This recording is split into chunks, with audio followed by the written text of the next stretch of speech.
Hi guys, welcome back. Swiss Club က teacher ဆွေပါဒီနေ့ကတော့ active passive ရဲ့တတိယမြောက် video lesson ဖြစ်ပါတယ်ဒီနေ့ video lesson နဲ့မှာ teacher တို့က active passive ကို perfect tense has have plus verb 3နဲ့အတူတူဖြစ်ပြသွားမှာဖြစ်လို့ video လေးကိုအဆုံးထိကြည့်ပေးပါဦးနော်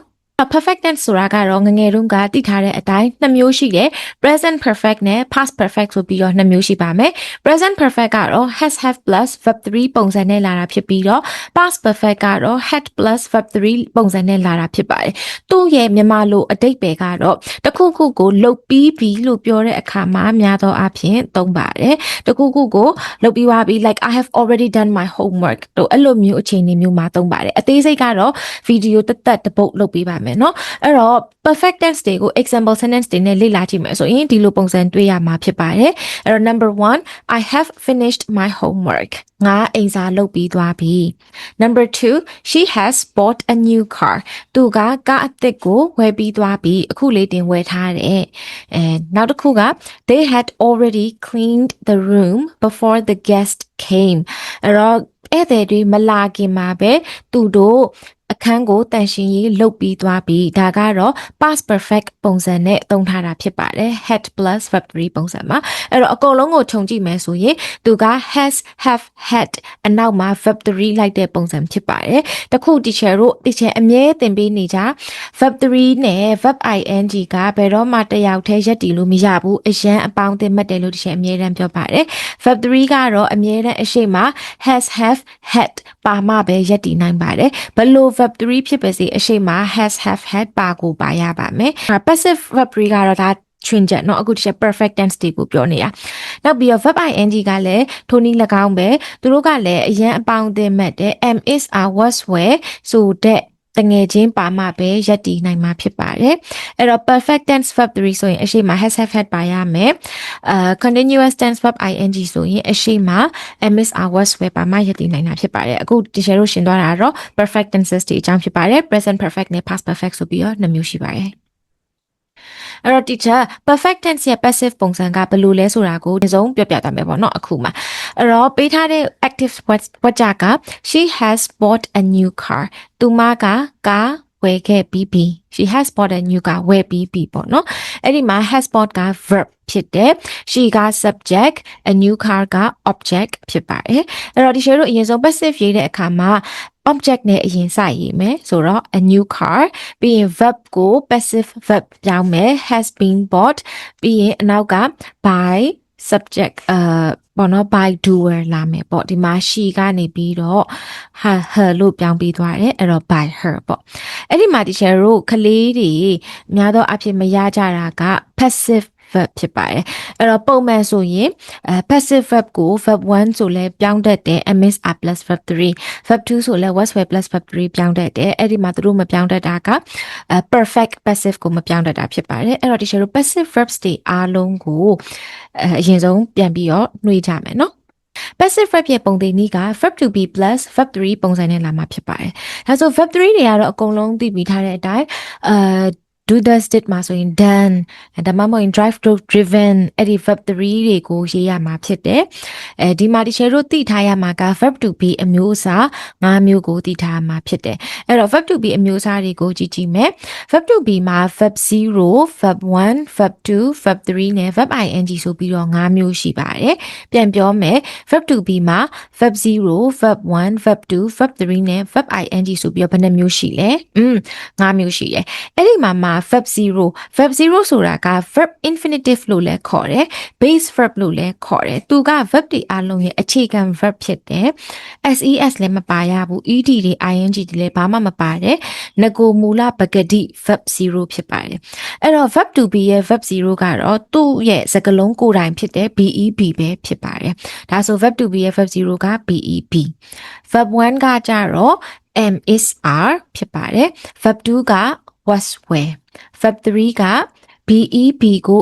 en ပေါင်းထားတဲ့ been been ဖြစ်ပါတယ် verb ing ကကြတော့ beb ကို ing ပေါင်းထားတဲ့ being been ဖြစ်ပါတယ်အဲ့တော့ဒါက been n အတန်နဲ့ဆုံးမယ် been ဒါကတော့ being ငါအတန်နဲ့ဆုံးမယ်ပေါ့နော် being အဲ့အတန်နဲ့ဆုံးမယ်ပေါ့ဒါဆိုရင် verb 0 verb 1 verb 2 verb 3 verb ing ရမယ်အဲ့တော့တခုရှိတာကဒီခုနပြောထားတယ် verb 3နဲ့ verb ing ကverb 3ကအရှိမ has have had ဆိုတဲ့တငယ်ချင်းပါမှာရပ်တည်နိုင်တာဖြစ်တယ်အဲ့တော့ဒီ share တို့က passive verb ရေးမယ်ဆိုရင်တော့မှverb to be ရဲ့ verb 3 be and been ကိုရွေးမယ်ပြီးအရှိမ has have had တမျိုးကိုပြန်ထည့်ပေးရမှာဖြစ်တယ်အလားတူပဲ verb ing ဆိုရင်လည်းအရှိမ ms are was were ဆိုတဲ့တငယ်ချင်းပါမှာရပ်တည်နိုင်တာဖြစ်တယ် perfect tense ရဲ့ passive က has have had plus been plus verb 3ပုံစံလာမှာဖြစ်တယ်အဲ့လိုပဲ continuous tense ရဲ့ passive ကလည်း am is are was were plus being plus verb 3ပုံစံနဲ့လာမှာဖြစ်တယ်အဲ့တော့အနောက်ကတော့ share verb 3လိုက်မယ်ပေါ့နော် verb 3ကတော့အရင်တော့သိထားတဲ့အတိုင်း written တို့ driven တို့ eaten တို့အစရှိသဖြင့်ဖြစ်မှာဖြစ်ပါတယ်အဲ့တော့ပုံသင်နည်းကတော့တစ်ခုပဲရှိတယ် verb to be plus verb 3 verb to be အမျိုးမျိုးကို share တို့အစားထိုးပြီးတော့သုံးသွားမှာဖြစ်တယ်ဒီပုံသင်နည်းကိုစာအုပ်ထဲမှာကူထားဖို့လိုပါတယ်Okay အဲ့တော့ဒီ share တို့လေ့ကျင့်ခန်းစပြီးတော့လုပ်ရအောင် perfect tense ကခုနကပြောထားတဲ့အတိုင်း has have had plus verb 3ဖြစ်ပါတယ်အခုပေးထားတဲ့မေးခွန်းကိုကြည့်မယ်မေးခွန်းက Sandra has read the book Sandra ကစာအုပ်ကိုဖတ်ပြီးသွားပြီအဲ့တော့အရင်ဆုံးဒီ share တို့ object ကို the book ဆိုတဲ့ object ကိုအရှိဆုံးမှာထားရေးမယ်အဲ့တော့ the book ပြီးရင်ဒီ share တို့ verb ကိုကြည့်မယ် verb က verb 3ဖြစ်နေတယ် verb 3ဖြစ်နေတော့ဒီ share တို့ verb to be ရဲ့ verb 3ထဲကရွေးရမယ်ပြန်ပြောမယ်နော်ပေးထားတဲ့မေးခွန်းမှာ verb ကိုကြည့် verb က verb 3ဖြစ်နေတယ် verb 3ဖြစ်နေလို့ verb to be ရဲ့ verb 3ကိုရွေးမယ်အဲ့တော့ verb to be ရဲ့ verb 3က been been ဖြစ်တယ်ဒီချေတို့ရေးရမယ် passive verb ပုံစံက verb to be plus verb 3ပုံစံနဲ့ရေးရမှာဖြစ်တယ်ဒါဆိုဒီချေတို့ verb to be တဲ့က verb 3ဖြစ်တဲ့ been been ကိုရွေးပါမယ်အဲ့တော့ been been ဆိုရင်အရှိမ hasပါရမယ်the book ကအနည်းကိန်းဆိုတော့ကျတော့ has ကိုရွေးတယ်အဲ့တော့ has been the book has been ပြီးရင် plus verb 3လို့ပြောထားတာမို့လို့ဒီ read read ရဲ့ verb 3ကိုရေးပါမယ် read read ရဲ့ verb 3က read read ပါပဲဒါဆို the book has been read ဒီကျတော့ passive verb ကိုရပြီ passive verb က verb to be က has been plus verb 3က read အဲ့တော့ the book has been readပြီးကြမှာ by plus doer ကိုရေးမယ်အဲ့တော့ by Sandra the book has been read by Sandra ဒါအဖြေဖြစ်ပါတယ် passive ဝကြရဲ့အဖြေပါဒါကတော့ဒုတိယပုဒ်ဖြစ်ပါတယ် Ariel has watered the plants Ariel လေးကအပင်တွေကိုရေလောင်းပြီးပြီလို့ရေးထားဖြစ်တယ်အဲ့တော့ဒီဗီဒီယိုလေးကိုခဏ pause လုပ်ပြီးတော့အဖြေလေးကိုကိုပါကိုအရင်ဆုံးစဉ်းစားကြည့်မယ်နော် Okay စလိုက်ရအောင်အဲ့တော့subject verb object ပေးထားတယ်ဒီချေတို့ object ကိုအရင်ဆုံးထုတ်ရေးမယ် the plants Okay the plants ရပြီးရင် verb ကိုကြည့်မယ်ပေးထားတဲ့ verb က verb 3ဖြစ်ပါတယ်အဲ့တော့ verb 3ဆိုတော့ဒီချေတို့ verb to be ရဲ့ verb 3တဲ့ကရွေးပါမယ် verb to be ရဲ့ verb 3က been been ဖြစ်ပါတယ်အဲ့တော့ခုနကတော့ငါလည်းပြောထားတယ် verb 3ဆိုရင်အရှိမ has have had ပါရမှာဖြစ်ပါတယ်အဲ့လိုပဲ being being ဆိုလည်းအရှိမ ms are was were ပါရမှာဖြစ်တယ်အခုဒီချေတို့က been been ဆိုတော့အရှိမ has have had တဲ့ကရွေးမယ်အဲ့တော့ဒီချေတို့ဒီမှာ verb 1 has ပေးထားဆိုတော့ has ရ have ရနှလုံးထဲကရွေးမယ်ပေါ့နော်အရှိဆုံးကဒီ subject လေးပေါ့ဒီ the plants ကိုပြန်ကြည့်လိုက်တဲ့အခါမှာ the plants က s ပါနေတယ်ပြီးတော့အများကိန်းဖြစ်နေတယ်အများကိန်းဖြစ်နေတော့ teacher တို့ has ရ have ထဲရဆိုလို့ရှိရင် plural verb ဖြစ်တဲ့ have ကိုရွေးမှာဖြစ်ပါတယ် had ကတော့ verb 2မို့လို့ဘာမှမဆိုင်တော့ဘူးเนาะအဲ့တော့ verb 1နှစ်ခုတည်းရမှာ verb 1နှစ်ခုတည်းရမှာ have ဆိုတဲ့ plural verb ကိုရွေးမှာဖြစ်တယ်အဲ့ဒါမှသူကဒီအရှိရ plants နဲ့တွားပြီးတော့ကိုက်ညီမယ်ပေါ့နော်အဲ့တော့ plural verb ကိုပဲရွေးမယ်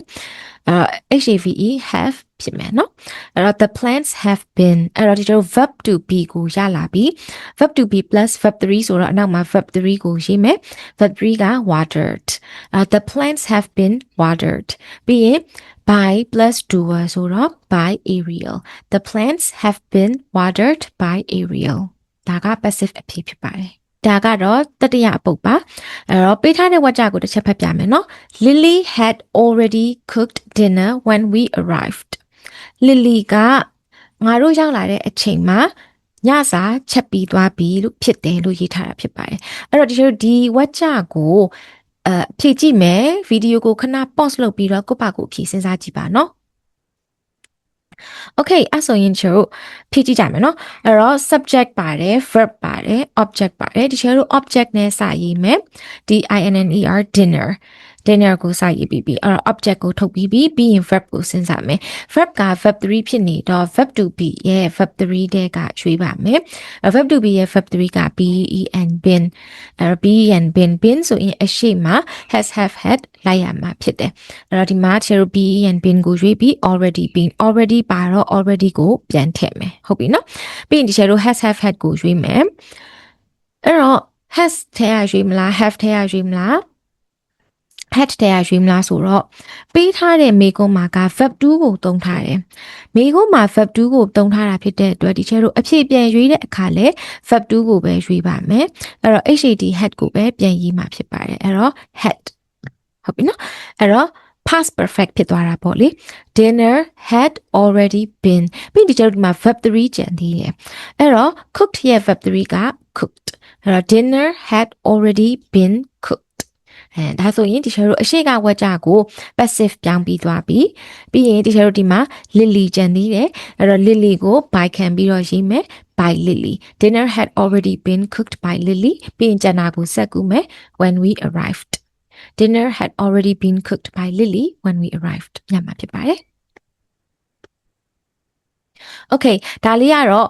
question time ဖြစ်ပါတယ်အဲ့တော့ဒီမေးခွန်းလေးကိုကိုပါကိုပြန်ဖြေကြည့်ပြီးတော့ comment နဲ့မှာအဖြေရေးပေးပါဦးအဲ့တော့မေးခွန်းဖတ်ပြမယ်မေးခွန်းကကြတော့ all of the students have completed their homework ကျောင်းသားအားလုံးကသူတို့ရဲ့အိမ်စာများကိုပြီးမြောက်အောင်လုပ်ပြီးပြီဖြစ်တယ်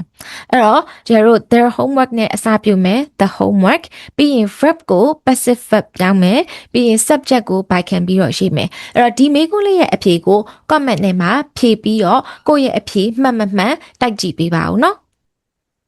Okay ဒါကတော့ active passive ကို perfect tense ပုံစံနဲ့ဖြည့်ပြပေးသွားတာဖြစ်ပါတယ်ဒီချက်ဗီဒီယိုလေးကိုအကျိုးရှိတယ်ထင်ရင် chat channel ကို like and subscribe လုပ်ပေးသွားပါဦးเนาะအဲ့တော့အားလုံးပဲကျေးဇူးတင်ပါတယ်နောက်ထပ်ဗီဒီယိုဒီမှာပြန်တွေ့မယ်เนาะတတာ